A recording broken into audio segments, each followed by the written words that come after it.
Hello and welcome back to the Cascade subdivision. This is a layout update for April 2024. I was back home for the past week and got a couple things to talk about here down in the layout room. So a lot of the work I've been doing over my past couple of visits home over the last year or so is getting the terrain in place here to the south of Oak Ridge. This includes cardboard lattice, a little bit of foam work, my usual techniques with sculpt mold and plaster over top of contractor's paper, as well as some plaster cloth in the corner over there.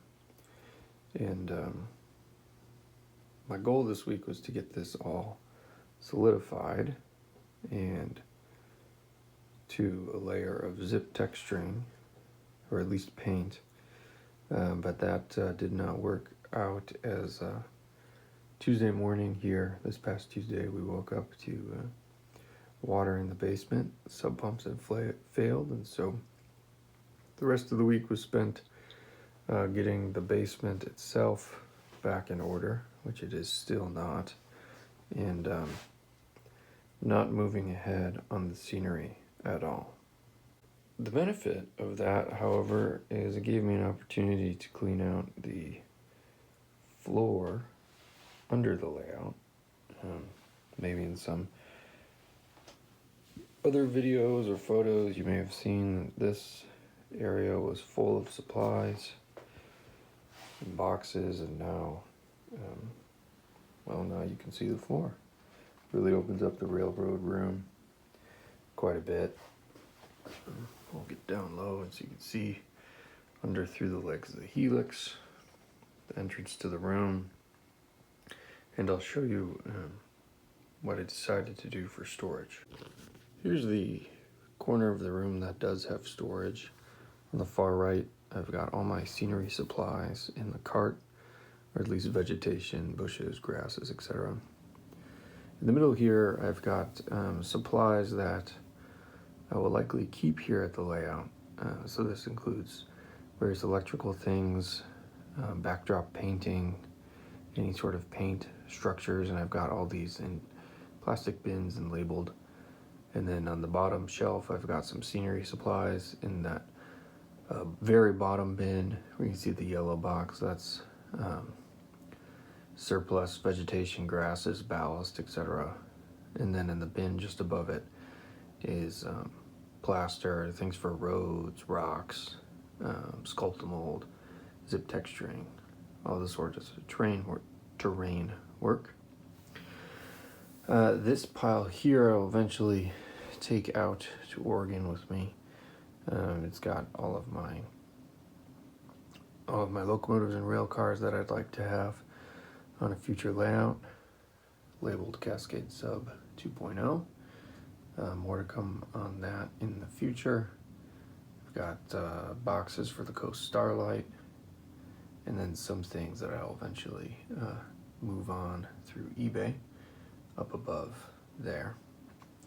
And then over here I've got sort of long-term storage.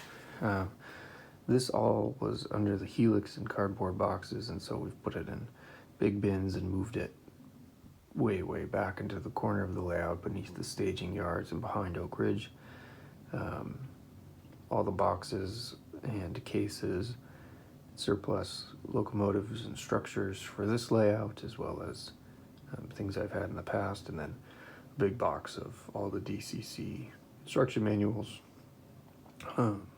loco neck cables, switch machines, and then the boxes for the DCC components themselves is all right there. And then over here I've got some of the surplus wood.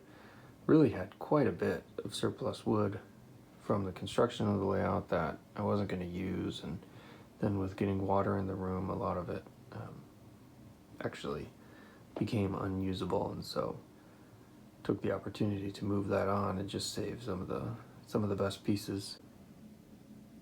So to be more specific on some new things since the last update, I put this road in, or at least the substructure for Beach Street in Oak Ridge. This is the main here, and then the branch line, which I've brought back into service to Pope and Talbot sawmill, even though it has long been out of service. And then earlier this week, before we got water, I used spackling here to even out a lot of the roughness in the contractor's paper, which you can see some of those seams there where that haven't been rough or smoothed out. And then eventually there'll be a dirt road through here to and from the sawmill complex, and still deciding how exactly I want to model this, but probably just a pretty simple paved parking lot with some background structures, maybe some photo backdrops to replicate a larger facility, but the modeled portion will just be 2 tracks, one for loading center beams and one for loading wood chip cars. And then in my last update, I talked about this new Locomotive 1213, but have not yet shown it with weathering complete. So here it is. It features in a video I have coming soon, or already have out, depending on when I get these out, trains running on the layout from earlier this week. This model was a lot of fun to weather. Pretty close to the prototype photos. It's a unique weathering job with the faded lettering and striping and some of the grime, and use a lot of different techniques, mainly with oils. So this was a lot of fun to work on. And in my last update, I believe this car was not weathered, and so here it is finished. This car will stay here on the original Cascade sub in limber service. I used a variety of techniques here, again, working with the airbrush, different washes, and acrylic paints. And as many know, in following Facebook or making inferences from my YouTube hiatus, life has taken me away from the layout, and so not much work has occurred here. However, I'm still quite active in the hobby and doing a lot of weathering for myself and for others. And so check out my Facebook page, Union Pacific Cascade Sub in HO scale, and you can follow along to what I'm working on there. I've got some fun projects in the works, especially weathering projects on the workbench. And if you are interested in having weathering done, locomotives or freight cars, please reach out through Facebook, and I'd be happy to talk to you about what services I offer.